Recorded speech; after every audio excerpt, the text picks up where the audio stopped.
আমি দেখিছোঁ যে ইয়াতে যোৰহাট আৰু মাজুলী সংযোগী আমাৰ সকলোৰে বিশেষকৈ মাজুলীবাসীৰ আটাইতকৈ আকাংক্ষিত সপোনৰ যিখন আপোনাৰ দলং সেই দলংখন এতিয়া বন্ধ হৈ আছে। আমি চৰকাৰক দাবী উত্থাপন কৰিছোঁ যে এই দলংখন অতি সোনকালে আকৌ পুনৰ কাম আৰম্ভ কৰিব লাগে। আজি যেতিয়া আহি থাকোঁতে দেখিছোঁ যে এই দলংখনৰ কেইবাটাও খুঁটা ইতিমধ্যে ৰডবিলাক চোৰেৰে কাটি লৈ গুচি গৈছে। কেইদিনমানৰ আগতে আজি কেইমাহমানৰ আগতে যোৰহাট লোকসভা নিৰ্বাচনৰ পাছতে একমাহমানৰ পাছতে যেতিয়া দিল্লীৰ পৰা মই যেতিয়া আছিলোঁ, দিল্লীৰ পৰা আহি থাকোঁতে এৰোপ্লেনত যেতিয়া একেলগতে এজন মোৰ মন্ত্ৰীও বহিছিলে, আমি একেলগতে যেতিয়া বহিলোঁ, প্লেইনত তেওঁ ক'লে, মন্ত্ৰীজনে ক'লে, অসমৰ এজন জ্যেষ্ঠ মন্ত্ৰী, তেখেতে মোক ক'লে যে এই যোৰহাট আৰু মাজুলী সংযোগী দলংখন আৰু নহয়। মই ক'লোঁ কেলৈ নহয়? ক'লে নাই, আমিতো গোটেই মানুহখিনি উঠাই লৈ গ'লোঁ, কোম্পেনীটোক উঠাই লৈ গ'লোঁ। মই ক'লোঁ কেলৈ উঠাই লৈ গ'ল? কৈছে না, মাজুলী মানুহেতো আমাক বেছি ভোট নিদিলে ন MP ইলেকশ্যনত। কৈছে যে যোৰহাটৰ মানুহেতো ভোট নিদিলেই, আমাক হৰুৱালে, আৰু মাজুলী মানুহে আমাক বেছি ভোট নিদিলে, গতিকে কিয় দলং দিম? তো আমি বিজেপি আৰু দলং নিদিওঁ এনেকৈ কৈছে। তো আমি উঠাই লৈ গ'লোঁ, দলং নহ'ব, এতিয়া কিবা কিবি হৈ থাকিব কিন্তু দলং নহ'ব এনেকৈ কৈছে মোক।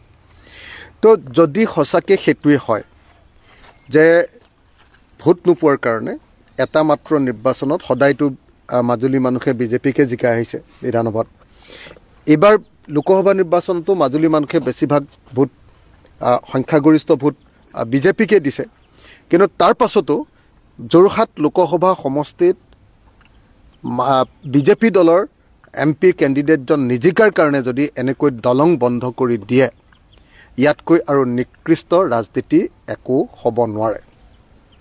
মই পোনপটীয়াকৈ অসমৰ মুখ্যমন্ত্ৰী ডাঙৰীয়া হিমন্ত বিশ্ব শৰ্মা ডাঙৰীয়াক ক'ব খুজিছোঁ, আপুনি এনেকুৱা ধৰণৰ 2 নম্বৰী, কদৰ্য, লেতেৰা, প্ৰতিশোধপৰায়ণ ৰাজনীতি এৰি দিয়ক। এইটো ভাল ৰাজনীতি নহয়। তো গণতান্ত্ৰিক দেশত কেতিয়াবা আপোনালোক জিকিব, কেতিয়াবা আপোনালোক হাৰিব। তাকো মাজুলীত আপোনালোকে জিকিছে, ভোট কম পাইছে বাৰু। তেওঁলোকে ভাবিছিলে যে মাজুলীত অতি কমে 40,000 ভোটত তেওঁলোকে লিড ল'ব। 40,000 ভোটত বাৰু লিড ল'ব নোৱাৰিলে, কেইটামান ভোটত তেওঁলোক জিকিলে। গতিকে এই মুহূৰ্তত মই সেইকাৰণে স্পষ্টকৈ ক'ব খোজোঁ যে আজি বিজেপি চৰকাৰে মাজুলী আৰু যোৰহাট সংযোগী দলংখন ইচ্ছাকৃতভাৱে, ষড়যন্ত্ৰমূলকভাৱে মাজুলীৰ মানুহক শিক্ষা দিবৰ কাৰণে, যোৰহাটৰ মানুহক, যোৰহাট লোকসভাৰ মানুহক অপকাৰ কৰিবৰ কাৰণে, উজনি অসমৰ মানুহক দিগদাৰ দিবৰ কাৰণে এনেকৈ বিজেপি দলে যোৰহাট আৰু মাজুলী সংযোগী দলংখন বন্ধ কৰি ৰাখিছে।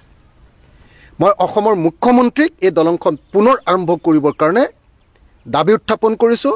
ৰাজনীতি নহয়, আমি দেখিছোঁ যে তেওঁ ৰাজনীতি কৰে, তেওঁ এনে দলং আমুক হৈছে, তামুক হৈছে, ভুচুক হৈছে কৈ আছে, কিন্তু এতিয়ালৈকে আমি টেণ্ডাৰ বা নিবিদা আহ্বান কৰা দেখা নাই। ইয়াৰ যিটো কোম্পেনী, এই কোম্পেনীটো গুচি গ'ল। আমি আগতে জানিছিলোঁ যে এখন দলং নহ'বগৈ, কাৰণ যিটো পইচা দিছিলে সেই পইচাটো এই গোটেই দলংখন নিৰ্মাণৰ কাৰণে যথেষ্ট নহয়।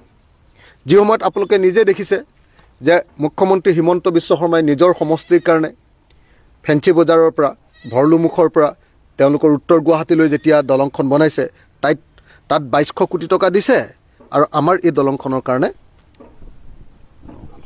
অকল 900 কোটি টকা দিছে।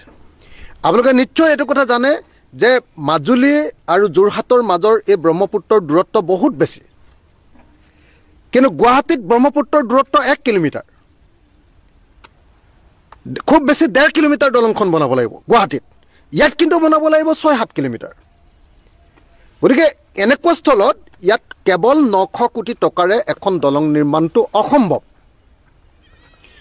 আৰু দলংখন যাতে নিৰ্মাণ নহয় তাৰ কাৰণে এনেকুৱা ধৰণৰ ৰাজনীতি কৰি আছে, আৰু আচলতে তেওঁলোকৰ দলং নিৰ্মাণৰ আন্তৰিকতা নাই।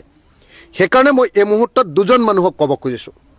1 নম্বৰ মানুহজন হ'ল হিমন্ত বিশ্ব শৰ্মা, যি কুটিল ৰাজনীতি কৰি এই দলংখন নিৰ্মাণৰ কাম আধৰুৱাকৈ বন্ধ কৰি দিছে, আৰু 2য় মানুহজন হ'ল সৰ্বানন্দ সোণোৱাল ডাঙৰীয়া, যাক দুবাৰকৈ মাজুলীৰ মানুহে জয়ী কৰিছে, তেখেতক মুখ্যমন্ত্ৰী পাতিছে মাজুলীৰ মানুহে।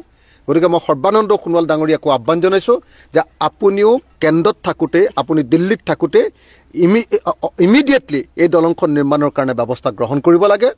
আপুনি গাডকাৰী ডাঙৰীয়াৰ লগত, কেন্দ্ৰীয় চৰকাৰৰ লগত আলোচনা কৰি অতি সোনকালে এই দলংখন নিৰ্মাণৰ কাৰণে টেণ্ডাৰিঙৰ ব্যৱস্থা কৰিব লাগে আৰু অতি সোনকালে কাম আৰম্ভ কৰাৰ ব্যৱস্থা কৰিব লাগে। মই মুখ্যমন্ত্ৰী হিমন্ত বিশ্ব শৰ্মা আৰু প্ৰাক্তন মুখ্যমন্ত্ৰী সৰ্বানন্দ সোণোৱাল দুইজনকে এই দাবী উত্থাপন কৰিলোঁ। মাজুলীলৈ আহিছে।